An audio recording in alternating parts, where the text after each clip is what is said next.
মুখ্যমন্ত্রী আন্দোলনের গলা টিপে মারতে চাইছে বললেন নির্যাতিতা চিকিৎসকের পরিবার। টাকার অফার দেওয়া নেওয়াকে কেন্দ্র করে রাজ্যের মুখ্যমন্ত্রী মমতা বন্দ্যোপাধ্যায় সম্পূর্ণ মিথ্যা কথা বলছেন। মুখ্যমন্ত্রী গোটা বাংলার মানুষকে আবেদন জানিয়েছেন পুজোতে ফেরার জন্য।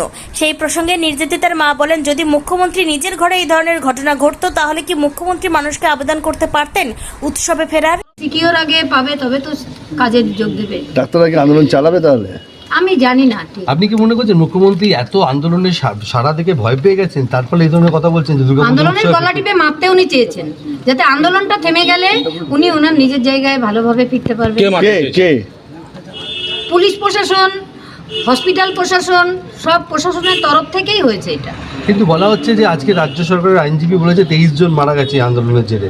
এটা কি এই ধরনের জিনিসের কি আন্দোলনটাকে লঘু করা হচ্ছে? এক মাসে 23 জন কেন, অনেক পেশেন্ট মারা যায়। আমি তো আমার মেয়ের ওই যখন বাড়িতে আসতো দেখতাম ওর গ্রুপে লেখা হতো এই পেশেন্ট মারা গেছে, ওই পেশেন্ট মারা গেছে। 23 জন কেন, এক মাসে অনেক পেশেন্ট মারা যায়, ক্রিটিক্যাল পেশেন্ট। আন্দোলনের কি সম্পর্ক হতে পারে সেটা আমি মনে করি না। মুখ্যমন্ত্রী আন্দোলনকে ভয় পাচ্ছেন এই ধরনের কথা? আমি বলতে পারবো না, উনি কি পাচ্ছেন উনি জানবেন সেটা। দেখা গেল সুপ্রিম কোর্টের রাজ্যের আইনজীবী এরকম কথা বললে মুখ্যমন্ত্রী আন্দোলন থেকে সরে আসতে বলছেন, এটা উনি আইনানুগ ব্যবস্থার উপর হুঁশিয়ারি দিচ্ছেন। আপনারা পথে নেমেছেন, মানুষের সাথে আমরা পথে নেমেছি এবং পথে থাকবো যতদিন না বিচার পাবো, এটাই বলতে পারি। পথেই থাকবো।